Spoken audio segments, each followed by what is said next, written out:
दोस्तों यहाँ पर हम लोग जो बात करने जा रहे हैं ये नो डिटेंशन पॉलिसी के बारे में बात करेंगे जो अभी हाल ही में स्क्रैप कर दी गई है। अभी तक क्या था, जो बच्चे क्लास 8 तक पढ़ाई करते थे, ठीक है, या क्लास 8 में पढ़ रहे होते थे या उससे छोटी क्लासेस में पढ़ रहे होते थे, उनके अगर किसी कारणवश नंबर कम भी होते थे तो उनको अगली क्लास में प्रमोट कर दिया जाता था। सरकार ने इस पॉलिसी को स्क्रैप कर दिया है पूरी तरीके से। इसके बारे में हम लोग पूरी चर्चा यहाँ पर करने वाले हैं कि इसका रीज़न क्या है, क्यों इसको स्क्रैप किया गया, इससे क्या पॉजिटिव चीज़ें होने वाली हैं, क्या निगेटिव चीज़ें हो सकती हैं और क्या वे फॉरवर्ड हो सकता है, वो सारी बातें हम लोग यहाँ पर देखेंगे। तो सबसे पहली बात आपको ये बता दें, ये जो RTE right to education act 2009 में पास हुआ है, उसमें मेनली इंक्लूसिव और यूनिवर्सल एजुकेशन के बारे में बात करी गई थी। और अभी तक क्या था कि ऑटोमेटिकली प्रमोशन दे दिया जाता था 8th क्लास तक के बच्चों को। मेनली वो इसलिए किया गया था जिससे एक चाइल्ड फ्रेंडली लर्निंग एनवायरनमेंट बना रहे, बच्चों को बहुत ज़्यादा प्रेशर ना हो। और मेनली पर्पज़ ये था कि जो एग्ज़ाम है वो एक बार नहीं होना चाहिए, केवल फाइनल एग्ज़ाम नहीं होना चाहिए, रेगुलर हर महीने असेसमेंट बच्चों का होना चाहिए।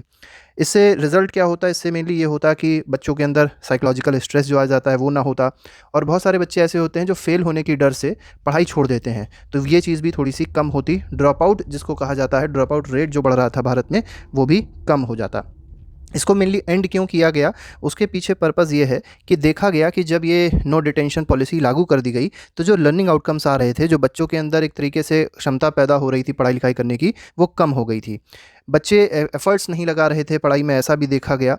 और साथ ही साथ 2019 में ही अगर आप देखेंगे तो सेंट्रल गवर्नमेंट ने क्या कर दिया था, या सेंटर ने क्या कर दिया था, स्टेट्स को राइट दे दिए थे कि अब स्टेट्स जो हैं वही कर सकते हैं, वो चाहें तो नो डिटेंशन पॉलिसी को अलाउ कर सकते हैं अपने स्टेट में या उसको नहीं अलाउ कर सकते हैं। तो आधे स्टेट्स ने अलाउ कर दिया था कि no detention policy as on चलती रहेगी, और कुछ ने क्या कर दिया था, इसको ख़त्म कर दिया था। लेकिन अब तो पूरी तरीके से नो डिटेंशन पॉलिसी ख़त्म कर दी गई है। अब जो नई पॉलिसी है उसके हिसाब से अगर देखा जाए तो नई चीज़ें क्या हो गई हैं कि 5th और 8th, याद रखिएगा 2 क्लासेस की बात यहाँ पर मेनली करी गई है। क्लास 5th और 8th में जो फाइनल एग्ज़ाम्स होते हैं एंड में, उसमें अगर बच्चा पास नहीं हो पाता है किसी कारणवश, तो उसका री एग्ज़ाम होगा 2 महीने के अंदर, ठीक है।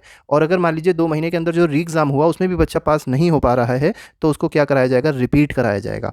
ये बात इसमें कही गई है। अब इससे होगा क्या, ऐसे क्या पॉजिटिव चीज़ें होंगी, क्या निगेटिव चीज़ें होंगी, वो थोड़ा-सा इसको समझ लेते हैं।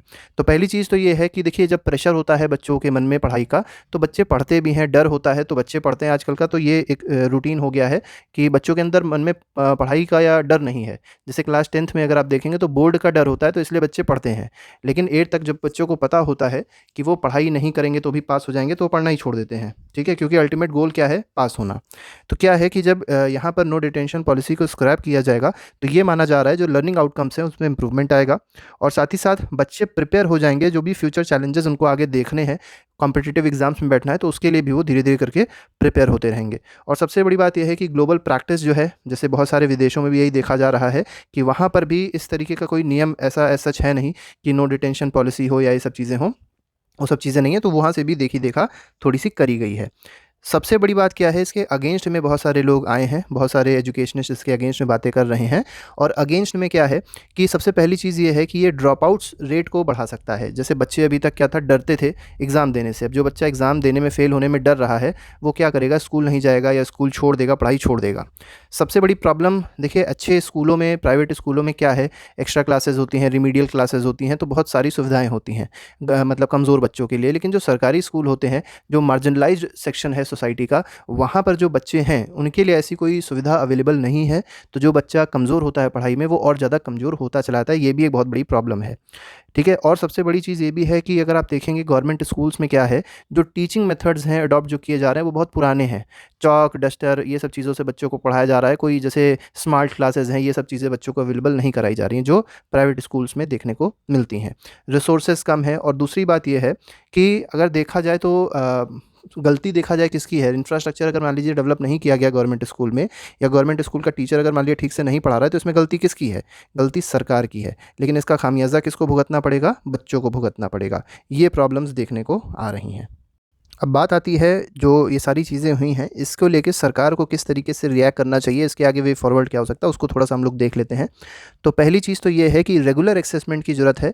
और जो वीक स्टूडेंट्स हैं उनको सपोर्ट करने की ज़रूरत है। उनकी रिमीडियल क्लास लगानी चाहिए, उनका मॉरल बूस्ट अप करना चाहिए, उनकी मोटिवेट करना चाहिए पढ़ाई करने के लिए। तो ये सब चीज़ें करी जा सकती हैं। सबसे बड़ी चीज़ क्या है कि टीचर को ट्रेन करने की ज़रूरत है कि किस तरीके से वो कमज़ोर बच्चों को और ज़्यादा आगे बढ़ाने की कोशिश करें। कैपेसिटी बिल्डिंग भी कर सकते हैं टीचर्स का। और सबसे बड़ी बात एक और चीज़ यहाँ पर देखी जा रही है कि स्कूल जो हैं वो स्कूल्स की भी ज़िम्मेदारी होनी चाहिए, टीचर की ज़िम्मेदारी होनी चाहिए कि अगर कोई बच्चा फ़ेल हुआ तो क्यों हुआ। ठीक है, ये प्राइवेट स्कूलों में तो हालाँकि होता है लेकिन गवर्नमेंट स्कूल्स में नहीं होता। तो गवर्नमेंट स्कूल के बच्चे कहीं पिछड़ ना जाए पढ़ाई में, इस वजह से थोड़ा-सा सरकार को इसको ठीक से गंभीरता से देखने की ज़रूरत है। ये हमारा पूरा वीडियो था। अगर आपका कोई सजेशन हो तो आप लोग कमेंट बॉक्स में ज़रूर लिख के बताइएगा। ठीक है, थैंक यू।